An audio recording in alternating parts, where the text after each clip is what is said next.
All right. All right, everyone. Thank you again. We're going to do a quick review on the 2025 exam and just the top 10 questions. And just some quick stats before we start. 65 people wrote the exam, which is fantastic. Obviously, with the little wheelchair basketball we have in most provinces, it's great that we have that many people writing the exam. As everyone knows, for nationals, the passing mark is 87, and we had an average exam score of 92% between everybody that wrote it. So congratulations, everyone. That is phenomenal. I certainly know that's higher than last year by a few percentage points. So that is fantastic. And this was the breakdown by province.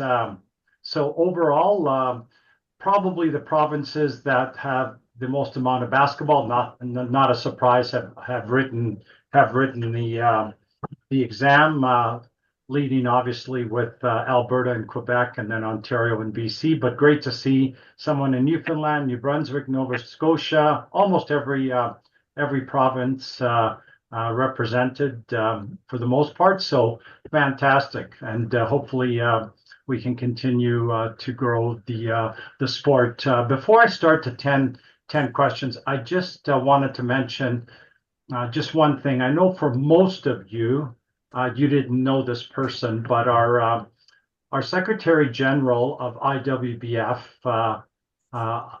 passed away on February 14th. He was 60 years old. His name was Norbert Kuchera, and he's been involved in wheelchair basketball for almost 40 years. And unfortunately, he had a short battle with cancer and passed away on February the 14th. So huge loss for the wheelchair basketball community.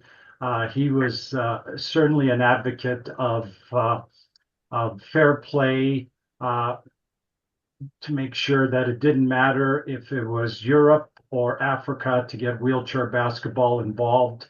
And he was very well regarded overall in basketball, not just wheelchair basketball, but FIBA especially. So, yeah, unfortunately, IWBF will shortly be looking for a new Secretary General. So, our condolences to Norbert's family and friends. All right, top 10 questions. Incorrect. I'm going to work from number 10 down, and of course, the number one question will be the one that's most incorrect. So, number 10, 76% correct. And this one's a tricky one. I'll just, obviously, I won't read the French part. My French isn't that great, but that's why we have it up there. But A1 wears a scarf-style headband of the same solid color as any other additional equipment permitted of the teammates. Is this permitted? No. It doesn't matter if it's stand-up basketball or regular basketball or wheelchair basketball or anything else. The answer is no, and it's found in the OWBRI. Just one more point here for everyone. Since we wrote the exam, which would have been in basically in January, there's an update also to the official wheelchair basketball rules and the official wheelchair basketball rules interpretations. And that was the month of February. And Sean, just correct me if I'm wrong. I think it's probably on the website now in Wheelchair Basketball Canada, the revision. So there wasn't many changes. It was just little things, but the big one, because when we had our rule book that we did, we included obviously the correctable error, but there was no cases for that. So now with the new OWBRI, we have cases, and we followed obviously a lot of what FIBA is doing, because all those cases pertain also to wheelchair basketball. So again, when you go on it, anything in blue is basically a change from the previous version. So we're all caught up now with any updates overall. Second question, also 76% correct. Team A is in control of the ball. If A1 falls out of the wheelchair during a struggle to gain a favorable position, no contact was initiated by an opponent. A1 is in no danger, but team A withholds the ball from play and does not want to finish the attack without A1. Can any player on team A make this request provided the ball is withheld? Definitely a wheelchair basketball specific question. And this one hasn't changed at all in many, many years. Just the biggest question, the answer is yes. The biggest question is if a teammate wants to withhold the ball. Unfortunately, a lot of the players and teams don't take advantage of this. When one of their players falls, let's just say in the front court, and he's near a bench, and now they have 4 players, they don't understand that as long as they tell the referee, one of the referees on the court, or even the coach says, hey, I want to withhold the ball to get the player back in, they're allowed to do that. So this is one of the questions that we're definitely still educating from the roots level, even up to international. I was in Paris at the Paralympics as a referee coach, and there was many situations where players would fall and their teammates would continue. And sometimes it's an advantage, sometimes it's not. But just the rule is that you can certainly, as long as they have the ball. All right, next one, number 8. When the clock shows 2 minutes or less in the fourth quarter or overtime, and this obviously is a rule change, following a timeout taken by the team entitled to possession of the ball from its backcourt, the head coach of that team has the right to decide whether the game shall be resumed with a throw-in from the throw-in line in the team's front court or from the team's backcourt at the place nearest to where the game was stopped. That's the same rule, but the new part is coming up. If the head coach decides to resume the game with a front court throw-in and the original throw-in is in the backcourt after a successful goal or a successful last free throw, the head coach shall decide where the throw-in shall take place from the throw-in line on the table side or on opposite side. So that's a big change, obviously, with the new rules, and this is the same wheelchair basketball IWBF for FIBA, and the answer is yes. We're gonna. There's another question coming up later, but I know in high school, and I referee quite a bit of high school boys in Calgary, they're using this rule quite a bit, and sometimes it's an advantage to go in front of the bench. Don't ask me why. There's way less room, but maybe the way they set up plays that they need to screen off the ball to get a better shot. But I've definitely seen teams take the ball also on the table side. But the key here is it's after a successful goal or a successful free throw, the coach can decide on which side he wants to or she wants to go on. Next question, number 7, or 7th one. A1 progresses with the ball by pushing it deliberately. The key here is the word deliberately along the floor with the footrest. A violation is called and a throw-in awarded to the opposing team from the nearest point of out of bounds. This rule has been in for a long, long time, and the answer is yes. And the key word here is deliberate. Obviously, if they're dribbling and it bounces off the front of their chair, which could potentially happen, as long as it's not deliberate, then we're going to continue playing. Any questions so far, Sean? Nothing? Perfect. All right, we'll continue. Next one. When the game clock shows 1:39 left in the fourth quarter, after a timeout is taken by the team entitled to the possession of the ball from its backcourt at the sideline on table side. So now we are on the one side on the table. That's where the ball went out.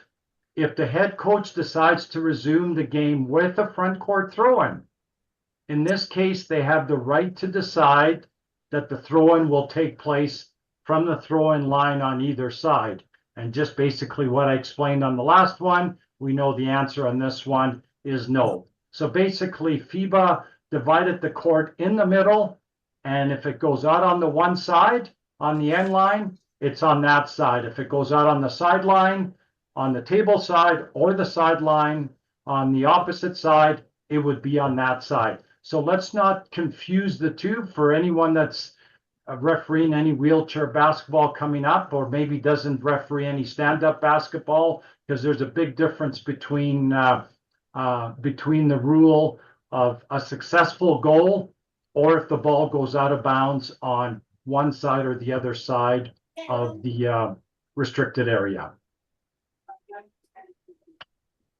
All right, next one.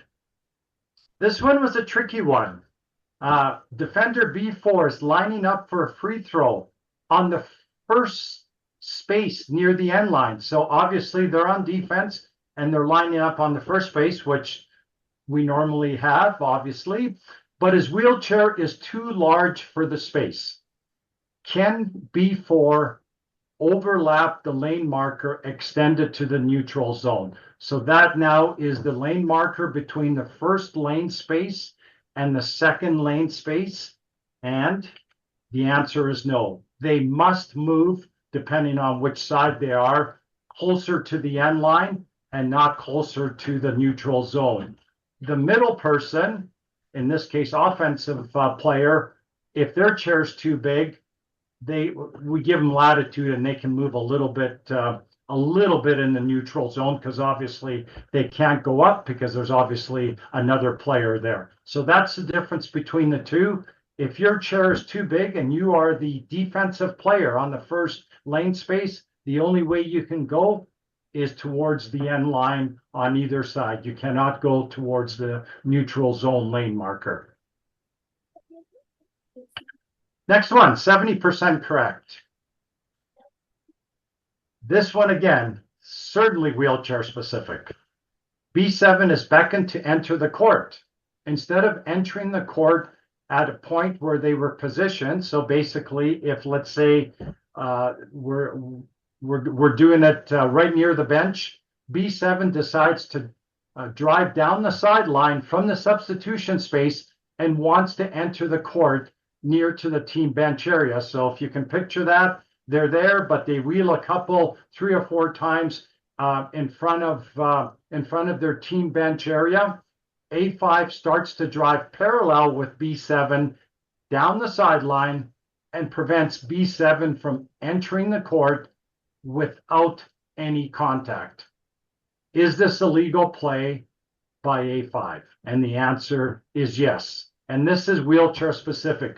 The good news, and this has probably happened since 2000 and let's see, Rio was 2016. Shortly after that, we changed the rule for substitutions.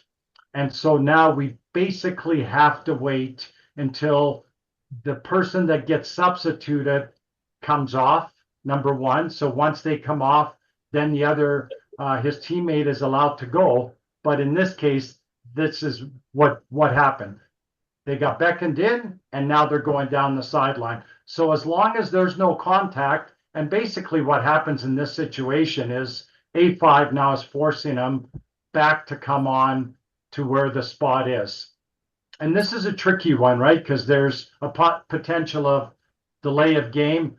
Honestly, I've hardly seen this, but it certainly happened for it to be in the OWBRI rule book. Now we're getting to the top 3. 70% correct again. Okay, this is another one that got changed quite a few years ago, and it's the same with FIBA. B1 fouls A1 on a shot for a successful goal. Okay, so now we have a successful goal, and potentially A1 has one shot. A1 then is charged with a technical foul, so potentially B now has one shot. The referee awards Team B with a free throw, followed by A1 free throw. Is this correct procedure? The answer is no, because both penalties are of the same gravity. They're both one shot, and we cancel those penalties and we go to where it was at. In this case, B would get the ball on the end line. And this question here, I can tell you, many referees, unfortunately, whether it's stand-up basketball or wheelchair, get this question wrong, just because of exactly what it says there. So just remember, if you're in the same period, dead ball period, and it's the same penalty for both teams, you cancel those fouls, and you go back to where the original situation was. In this case, obviously, A1 has made the successful goal. Does everyone understand that? If you've got any questions, this is a good one to chat about if anyone has any questions. Nope. All right. All right. Now we're getting to the last two. Now we're in the 60% here. All right. B1 enters the restricted area before the ball has left A1's hand on a last free throw. So we can sort of picture that. A1's free throw misses the ring. The referee awards a replacement free throw to A1. Is this correct? No. And same as the foul in the previous question, this is a double violation. And we changed this quite a few years ago. Before that, yes, we had the whole rule about if someone comes in first from defense, A1 would automatically, because we were talking about disconcertion, but we took that completely out. And now in this situation, it's a double violation because the onus also is on the offensive player to at least hit the rim. Now, if the offensive player hits the rim, obviously we're going to have a replacement in this case. But this one here is a double violation on B2 and also A1. So we do the tap off situation, and that team would get the ball. And that would be opposite the table. The team that gets the ball would be opposite the table, not on the table side. Last one. Number one, 60% correct. A player shall not remain in the opponent's restricted area for more than 3 seconds while his team is in control of a live ball only. Keyword there is only in the front court when the game clock is running. Certainly in FIBA, this would be correct, but not wheelchair basketball. This could be anywhere on the court, potential 3 seconds in the key. And that's for obvious reasons. If you have a 4.5 player, that's a power player. You can have somebody just throwing them the ball all the time against a shorter team. So IWBF put this rule in quite a few years ago now, overall. And so just remember, it's anywhere in the front, anywhere in the court, back court, front court, it doesn't matter where it is. And I've seen it called when someone is dribbling the ball in the back court and we have their teammate in the front court just not wanting to move, referees telling them, and then they call it 3 seconds in the key. So those are the top 10 incorrect questions. I'm going to stop sharing, but I will read the top 3 correct questions. I didn't put it on here, but I will read them just from my my spreadsheet. Any questions at all on these 10 questions? I may ask one question. Just about the withholding the ball, I think it was called. Yes. The one player was down and then to bring it back up. Yeah. I was just, because I haven't actually encountered this while reffing, and just wondering about the mechanics of that. And like, I assume you stop the clock and all these things as well to get them up. Yeah, just stop the clock. There's actually no mechanic For that, it's literally just stopping the clock, having the player come back in, and then obviously we would leave the shot clock where it's at. If it's under 14, or whatever it is, we'd leave it where it's at. But yeah, there's no actual mechanic at all for that. And you would this might be a silly question. You would re-inbound and everything too, right? Like it would just be like you Correct, stop yeah. the play and you restart kind of Yeah, thing from where you're at. yeah. Okay. Depending on where the ball is, if the ball is near the sideline and the referee that's let's say it's 3-person mechanics, and the referee that's center has a player down in front of them, and their teammate comes and says, "Hey, we want to stop the game." You stop the game, and then you throw the ball in closest to where it was stopped. In this case, it would have been closer to the table side, for example. Okay, fair enough. Thank you for explaining that. Okay, you're welcome. Any other questions on these? All right, I'm going to stop